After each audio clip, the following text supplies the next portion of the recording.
I'm Chris Whitehurst, and this is the Terms, Tips, and Tricks for Real Estate. This is episode 104 on disclosures. Be sure to like and subscribe and ring that notifications bell so you never miss an episode.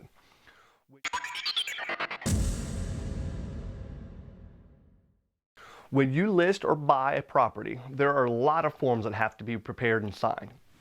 This is a legal procedure, and the contracts and forms are what ensures that all parties are clear in the expectations. When I list a property, one of the first things that I present to my sellers is something called the homework package. In this package, I include some seller disclosures. These forms are required to be completed by all sellers, even the ones that are for sale by owner. The first form in the packet is the RPOD. This answers some basic questions about the house that the homeowner would know. Things like the age of the roof, the plumbing, and the HVAC systems are all included in this questionnaire. Oftentimes, buyers will use the disclosure to help make decisions on the purchase of the home, and this can be very informative to them. The second form is the mineral, oil, and gas disclosure.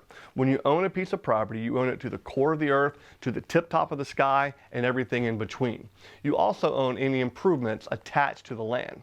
These become real property, and they convey with the sale. Something else that conveys is the mineral, oil, and gas that are part of the property.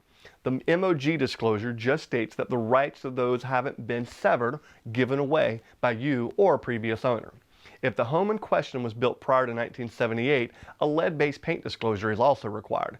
Lead-based paint can be dangerous to potential buyers, and they would want to know if the current owners are aware of the existence of this dangerous condition. North Carolina is a caveat emptor state. Buyer beware. While the sellers can't go completely rogue and lie or embellish details of the home, it's the responsibility of the buyers to do their own inspections and discover defects and details about the home that may impact their decision to continue on to the closing table. When the sellers are completing the forms, they have three options for answering: yes, no, and no representation. The latter is basically the seller telling the buyers, I'm not answering the question. Buyers should do their own home inspections. Because we do live in a litigious society, it has become very common for a seller to choose no representation whenever possible.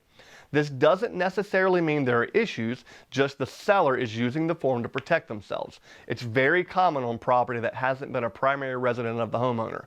It's just hard to answer questions on a home that you don't have direct knowledge of. Why do you need a good agent? Well, these forms, while not terribly confusing, do create some questions, and that's just one of the many reasons you need a high-quality agent with the ability to teach and guide you through the process. The disclosures are a big part of that, and you want to make sure you do what you can to properly inform buyers and protect yourself as much as possible. There's more coming in this series, so make sure you stay tuned. Until next time, I'm Chris Whitehurst. Welcome home.